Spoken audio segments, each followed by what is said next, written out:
Au paradis terrestre, l'homme était heureux.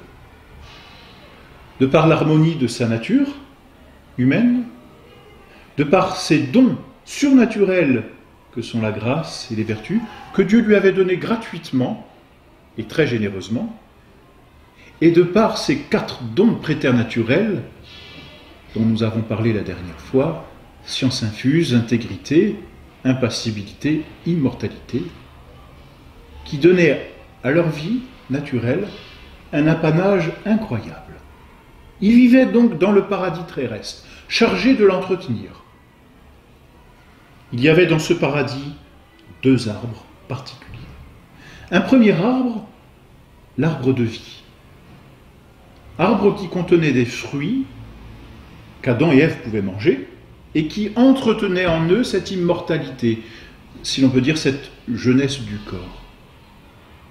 Ainsi, Adam et Ève pouvaient rester immortels, et du reste, le jour où ils ne se nourrissaient plus de cet arbre, ils ne mouraient pas, ils passaient tranquillement de la terre au ciel, dans la vision béatifique de Dieu. Mais il y avait un deuxième arbre, l'arbre de l'épreuve, l'arbre de la science du bien et du mal. Et oui, et cet arbre, Dieu dit, vous ne mangerez pas du fruit. Cet arbre, donc, était le seul au paradis terrestre auprès duquel Adam et Ève ne devaient pas s'approcher pour n'en pas manger le fruit. Petite interdiction, petit commandement, et l'on dirait bien petite épreuve à laquelle furent soumis Adam et Ève. Mais épreuve aussi perpétuelle. Ça n'était pas l'épreuve d'un instant où le bon Dieu leur aurait dit pendant 1 semaine, vous ne mangerez pas du fruit de cet arbre. Non, il y a cet arbre et jamais vous ne mangerez du fruit de cet arbre. Ni vous, ni vos descendants. Sinon, et Dieu prévient, sinon vous mourrez. Cet arbre que l'on appelle l'arbre de la science du bien et du mal n'est pas un arbre qui donne une certaine connaissance. N'allons pas croire que Dieu a privé Adam et Ève d'une certaine connaissance. Pas du tout. Cette science du bien et du mal, c'est la science pratique du mal, qui n'est pas une science, hélas. La connaissance du mal, la connaissance pratique du mal, n'est pas une science, elle est une déchéance. Alors Dieu leur dit, vous ne mangerez pas du fruit de cet arbre. Mais voilà qu'Adam et Ève vont être tentés. Et Ève, tout d'abord, par le démon. L'Écriture sainte, dans la Genèse, nous raconte le récit de cette tentation. Récit historique, durant lequel le démon apparaît sous la forme d'un serpent et commence à converser avec Ève.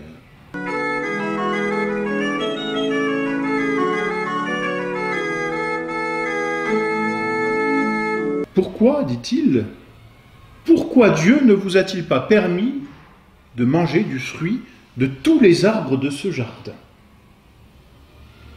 La femme répond, nous mangeons de tous les fruits du paradis.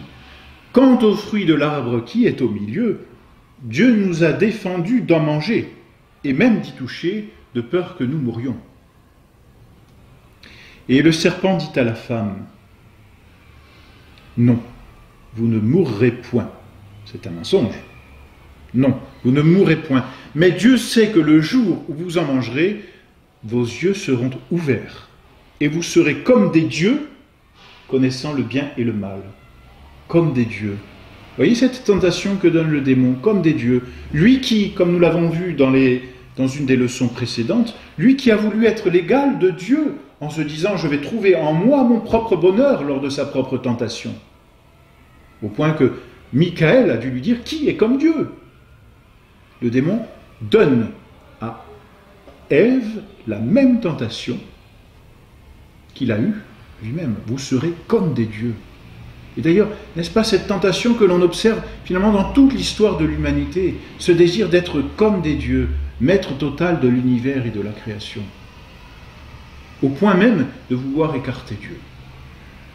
Bref, ne nous éloignons pas de notre récit. Vous serez comme des dieux connaissant le bien et le mal. Mais Ève n'avait-elle pas déjà des dons extraordinaires?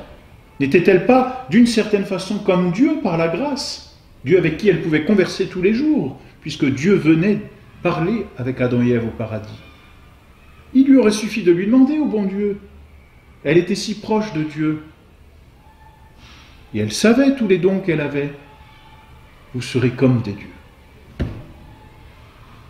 Et Ève vit que le fruit était beau à voir. Beau et agréable à la vue. Elle en cueillit, en mangea, puis en présenta à son mari qui en mangea. C'est la chute. C'est le péché. Péché parce que Adam et Ève ont désobéi à Dieu. Péché qui se caractérise certes par une désobéissance à Dieu, certes par une certaine concupiscence. Elle vit que le fruit était beau et agréable à voir, donc un mauvais désir, mais péché qui est aussi et surtout un orgueil. L'orgueil de se prétendre à l'égal de Dieu. Orgueil d'une créature qui prétend prendre le rang du Créateur. Orgueil de la créature qui croit qu'elle n'a rien reçu de son Créateur, mais peut trouver en elle toute sa vie et tout son être. Orgueil qui fut donc le péché du premier homme et de la première femme, péché que l'on appelle péché originel. Péché mortel, péché qui les a rendus aussitôt ennemis de Dieu, car ce péché est une révolte contre Dieu. Vous serez comme des dieux. Dieu sait que vous ne mourrez pas, mais que vous serez comme des dieux, connaissant le bien et le mal. Ainsi, Adam et Ève, par cette tentation, ont voulu se séparer de Dieu pour trouver en eux, et par eux-mêmes, indépendamment de Dieu, tout leur bonheur, tout leur être. Péché d'orgueil, donc, qui a mis de côté Dieu pour exalter la créature. Péché mortel, parce que ce qui définit un péché mortel, et nous le reverrons, c'est l'abandon de Dieu. C'est ce qu'ont fait Adam et Ève. Vous serez comme des dieux. Ils ont cru donc qu'ils pouvaient se passer de Dieu. Et ils ont mangé du fruit. En abandonnant Dieu, ils ont aussitôt perdu l'amitié de Dieu. Et ce fut une catastrophe incroyable. Ce péché d'orgueil, auquel est joint donc encore une fois un péché de curiosité, un péché de concupiscence, un péché de désobéissance, ce péché d'orgueil a engendré en Adam et Ève des conséquences effroyables. Et oui, ils ont abandonné Dieu. Ils ont chassé Dieu, se prétendant être l'égal de Dieu. En chassant Dieu, ils ont perdu tout ce que Dieu leur avait donné gratuitement. Tous les dons gratuits ont disparu du même coup. La grâce, les vertus, la foi, l'espérance, la charité, les dons du Saint-Esprit. Tout cela, c'est la vie de Dieu qu'ils avaient dans leur âme. Ils l'ont abandonné, ils l'ont perdu. Ils ont perdu ces dons gratuits. Mais du même coup, ils ont même perdu les autres dons gratuits préternaturels. C'était gratuitement donné par Dieu, généreusement et abondamment. Chassant Dieu, ils ont chassé en même temps toutes ces gratuités que Dieu offrait. L'Écriture leur dit, leurs yeux s'ouvrirent. Et ils perdirent ainsi la science infuse, ils perdirent l'intégrité, c'est-à-dire que les passions vont commencer à se révolter contre la volonté. Ils perdirent l'impassibilité et ils perdirent l'immortalité. Leurs yeux s'ouvrirent et l'Écriture souligne, ils virent qu'ils étaient nus. Bien sûr, ils se voyaient nus auparavant, mais il n'y avait aucune concupiscence auparavant. La volonté, par le don d'intégrité, mettant tout en ordre harmonieusement. Il n'y avait aucune tentation, puisque l'inférieur était ordonné au supérieur, c'est-à-dire le corps à l'âme et l'âme à Dieu. Mais désormais, ils se sont coupés de Dieu. Alors l'âme s'est retournée sur elle-même, mais l'âme s'étant coupée de Dieu, l'étage inférieur, sensible, s'est coupé de l'âme et s'est révolté aussi. Tout comme la volonté et l'intelligence se sont révoltées contre Dieu, les passions ont dit, nous aussi on va se révolter. On va se révolter contre la volonté. Et la concupiscence est née dans l'âme d'Adam et Ève, et ils virent qu'ils étaient nus. Catastrophe.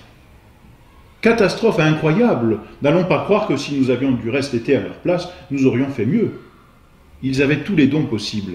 Mais hélas, ils avaient aussi la liberté. Et donc ils sont tombés. C'est le péché originel. Ils ont donc été privés des dons gratuits. C'est la première chose. Mais non seulement privés des dons gratuits, ils ont été blessés. Blessés dans les puissances naturelles.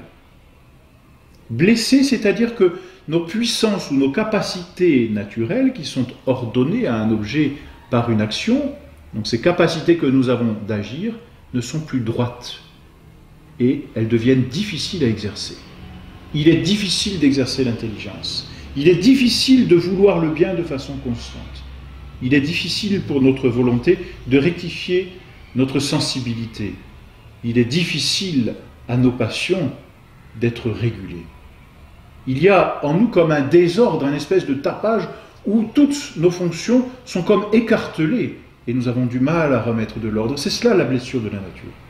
Simplement, la nature ne devient pas mauvaise pour elle-même. La nature humaine reste intègre. L'homme garde un corps et une âme, et ce sont des dons naturels qui le définissent, nous l'avons vu, et qui restent bons en soi.